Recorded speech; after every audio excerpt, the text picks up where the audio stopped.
पूरी दुनिया में आज और ये मैं सच्चे दिल से कह रहा हूँ, मेरा नाम दीपक वोरा है, मैं भारत का राजदूत हूँ। कई देशों में 6 देशों में मैं राजदूत रह चुका हूँ, बाकी 7 देशों में मैंने काम किया है और अब मैं विशेष सलाहकार हूँ अफ्रीका में और लद्दाख में। आपसे इतना मैंने जो आपने प्रश्न पूछा है कि छवि कैसे बदली है भारत की, आप देखिए कि यूक्रेन और रूस के बीच में जो जंग हो रहा था, सारी दुनिया हमारे पास आई, बोलिए कुछ समझौता करवाइए, मध्यस्थता करिए। हमने कहा आप लोग क्यों नहीं करते हैं? कहते हैं हम तो पुतिन साहब को गाली दे रहे थे, वो हमारी कब सुनेंगे? तो हमने कहा हम तो चाणक्य की संतान है। चाणक्य ने पहली चीज ये कही थी कि गाली मत दो, नहीं तो वो व्यक्ति आपकी बात नहीं सुनेगा। अगर आप चाहो तो हम आपको अंग्रेजी चाणक्य नीति की एक कॉपी भेज सकते हैं, उसको पढ़ के समझिए हम कौन लोग हैं। तो एक तो ये यूक्रेन रूस का था। दूसरी बात चल रही है कि गाजा की जो समस्या है उसमें भी बातचीत की जाए। वहां पर एक ही समाधान है जो डोनाल्ड ट्रंप साहब ने अपनी तरफ से रखा है। उन्होंने कहा है कि सारे पैलेस्टीनियंस को वहां से बाहर निकाल दीजिए, मैं उसको एक नाइट लाइफ एरिया बनाऊंगा। भारत में लोग कितना पैसा खर्च करते हैं डेस्टिनेशन वेडिंग्स पर, तो शायद हमारे लोग वहां जाके शादियां करेंगे। मैं गया हुआ हूँ, उसका जो मेडिटेरेनियन मध्य सागर का जो कोस्ट है बेहद खूबसूरत है, लेकिन इन लोगों ने कुछ नहीं किया था, आतंक के शिकंजे में शंगुल में फंस गए। तो वहां पर भी ये एक नया आइडिया है, अब आगे जाके देखना है। सारे मुस्लिम देश जो हैं, इस्लामिक देश, बल्कि मैं ये कहूँगा वो देश जो इस्लाम को मानते हैं, क्योंकि सब इस्लामिक देश नहीं है। 57 कंट्रीज हैं ऑर्गेनाइजेशन ऑफ इस्लामिक कोऑपरेशन, सब में शारिया नहीं है। वो सब कहते हैं कि पैलेस्टीनियंस के साथ ना इंसाफी हो रही है, ये हो रहा है, वो हो रहा है। तो हम कहते हैं टाइगर ले लो ना इनको अपने देश में, कोई लेने को तैयार नहीं है, क्योंकि सब चाहते हैं कि ये मुद्दा जीवित रहे और हम पैसे बनाते रहें, जो अमेरिका फेंकता रहा है और ये बटोरते रहें। और अब ये आते हैं जो धंधे वाले हैं डोनाल्ड ट्रंप साहब, और बोलते हैं नो मोर मनी, अब हमें सोल्यूशन चाहिए। अब देखिए उन्होंने ये भी कह दिया कि मैं पुतिन से मिल रहा हूँ सऊदी अरेबिया में अगले महीने। उनका पहला विदेशी दौरा डोनाल्ड ट्रंप का सऊदी अरेबिया होगा। मोहम्मद बिन सलमान जो मेरे भी मित्र हैं, उनके बहुत दोस्त हैं, वहां पे पुतिन साहब भी आएंगे, मुलाकात होगी और समाधान ढूंढ लेंगे यूक्रेन का। The easiest way to end the Ukraine war, आप जेलेंस्की साहब जो वहां सर्कस का जोकर है उसको बोलिए टाइगर गुड बाय, हस्ताक्षर करो, नहीं तो फिर जाके भटिंडा की पूरियां खाओ। दीपक साहब, जैसे देश में देश बदल रहा है, आर्टिफिशियल इंटेलिजेंस को वर्ल्ड हाँ एक्सेप्ट हाँ। कर रहा है, और इसके बीच में भारत का किस तरीके से देखते हैं कि भारत के अंदर आर्टिफिशियल इंटेलिजेंस कैसे काम करेगा, क्योंकि यहाँ पर बहुत सारे मैं बता लोग देता हूँ, ऐसे मैं जवाब दे देता हूँ। पहली चीज तो ये है, चीनियों को बता दो कि जो आर्टिफिशियल इंटेलिजेंस है वो आपकी नेचुरल स्टुपिडिटी को रिप्लेस नहीं करेगा, बेवकूफ लोग हैं। आर्टिफिशियल इंटेलिजेंस का प्रयोग ये होता है इन मेडिसिन फॉर एग्जांपल। अगर आजकल हम लोग कैंसर लेट स्टेज पे डिटेक्ट करते हैं, सेकंड थर्ड पे कहते हैं बहुत लेट हो गया, आर्टिफिशियल इंटेलिजेंस के जरिए कैंसर होने से पहले हम पता लगा सकते हैं कि वो आने वाला है, तो हम एक्शन ले सकते हैं। एग्रीकल्चर, यहाँ पर कौन सा क्रॉप लगाना चाहिए, कब लगाना चाहिए, मौसम कैसा होगा, स्पेस में हम बातचीत करेंगे, डिफेंस में उसका उपयोग होगा। लेकिन जैसे प्राइम मिनिस्टर नरेंद्र मोदी ने पेरिस में कहा है, ये आर्टिफिशियल इंटेलिजेंस दुनिया के भले के लिए है, दुनिया की बर्बादी के लिए नहीं। तो मैं जब हेनरी किसिंजर के साथ मिला था अमेरिका में, वॉशिंगटन में, बहुत साल हो गए, उस समय आर्टिफिशियल इंटेलिजेंस की बात हो रही थी। उन्होंने एक चीज़ कही थी कि ये एक टेक्नोलॉजी है, लेकिन इसकी कोई फिलॉसफी नहीं है। कौन कंट्रोल करेगा, कहाँ जाएगी, कैसे होगा। अब पेरिस का जो एक्शन समिट हुआ है आर्टिफिशियल इंटेलिजेंस का, मेरा मानना है कि उसके बाद बहुत जल्दी अब हम एक फिलॉसफी डेवलप करेंगे। और दूसरा समिट तो इसी साल भारत में होने वाला है, और डोनाल्ड ट्रंप साहब भी, चलिए बता देता हूँ, शायद अप्रैल या मई में भारत आएंगे।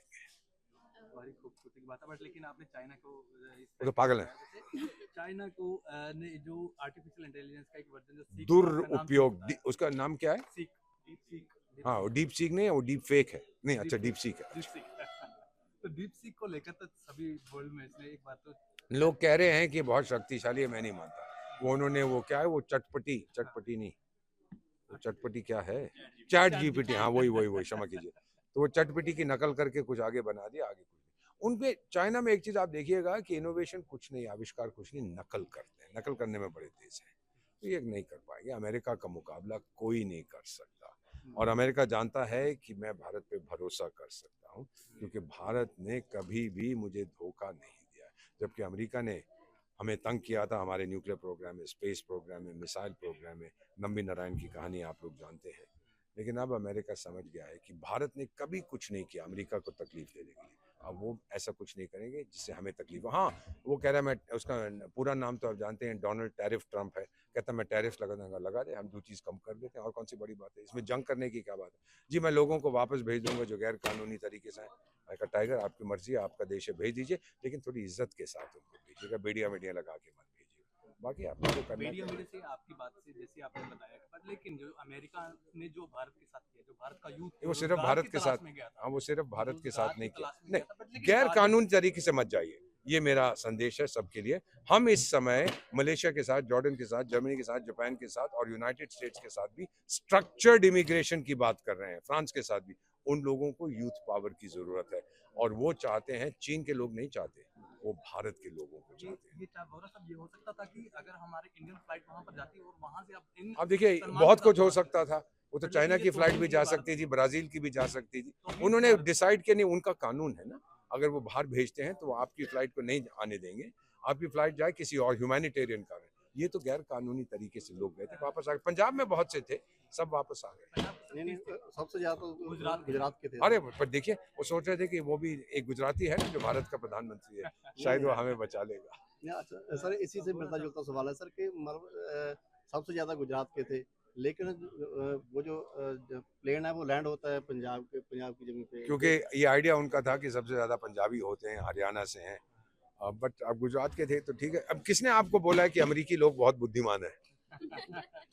उनका सिस्टम होता है। अब मैंने तो वहां देखा जब ट्रैफिक वायलेशन भी होता है, कोई ट्रैफिक लाल बत्ती जंप करता है, पुलिस वाली गाड़ी आती है, उसको रोक के सबसे पहले हथकड़ी लगाती है, क्योंकि हर दूसरे व्यक्ति के पास एक बंदूक होती है कि कहीं वो बंदूक से पुलिस वाले को ना मार दे, तो एकदम हथकड़ी लगाते थे। उनका सिस्टम था, रिस्ट्रेंट कहते हैं इसको। लद्दाख में आपकी एक अहम भूमिका रही है, लेकिन लद्दाख की एक तरफ देखा जाए तो यहाँ पर हमारे पाकिस्तान का कब्जा है और दूसरी तरफ देखा जाए चाइना भी हमारे वापस ले लेंगे, सिर्फ थोड़ी सी समय की बात है।